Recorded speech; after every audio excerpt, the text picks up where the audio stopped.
ஜனவரி 2வது வாரத்தில் தமிழ்நாட்டிற்கு வரும் பிரதமர் மோடி புதுக்கோட்டையில் நயினார் நாகேந்திரனின் பிரச்சார நிறைவு நிகழ்ச்சியில் பங்கேற்க உள்ளதாக தகவல் வெளியாகியுள்ளது.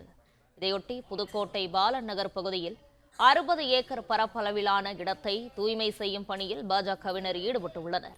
வெடிகுண்டு நிபுணர்களும் ஆய்வு செய்து வருகின்றனர். இது குறித்தான முழு விவரங்களோடு இணைகிறார் செய்தியாளர் மனோகரன். மனோகரன், வணக்கம். விவரங்களை பகிரலாம். வணக்கம். புதுக்கோட்டைக்கு ஜனவரி 2வது வாரத்தில் பிரதமர் மோடி, உள்துறை அமைச்சர் அமித்ஷா ஆகியோர் வருகை தர உள்ளதாக தகவல் வெளியாகியுள்ளது.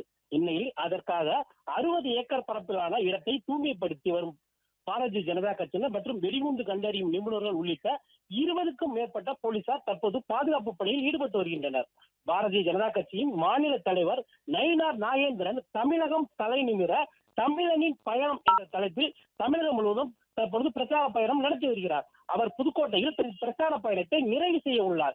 இதற்காக புதுக்கோட்டையில் நடைபெறுகின்ற நிறைவு நாள் நிகழ்ச்சியில் பாரத பிரதமர் நரேந்திர மோடி அல்லது அமித்ஷா வருவதாக தற்பொழுது தகவல் வெளியாகியுள்ளது.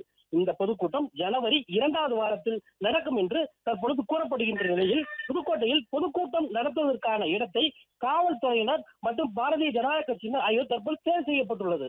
திருச்சி புதுக்கோட்டை தேசிய நெடுஞ்சாலையில் பாலநகர் அருகே பள்ளத்தி வயல் என்ற இடத்தில் தனியாருக்கு சொந்தமான 60 ஏக்கர் பரப்பிலான இடம் தற்போது தேர்வு செய்யப்பட்டது. அந்த இடம் இன்று தூய்மைப்படுத்தும் பணி தற்போது நடைபெற்று வருகிறது. தற்போது இந்த பகுதி காவல்துறையின் கட்டுப்பாட்டின் கீழ் கொண்டு வரப்பட்டுள்ளது. விவரங்களுக்கு நன்றி மனோகரன். பிளே ஸ்டோர் மற்றும் ஆப் ஸ்டோரில் இருந்து பாலிமர் செயலியை QR கோடு மூலம் பதிவிறக்கம் செய்யுங்கள். செய்திகளை உடனுக்குடன் பெறுங்கள்.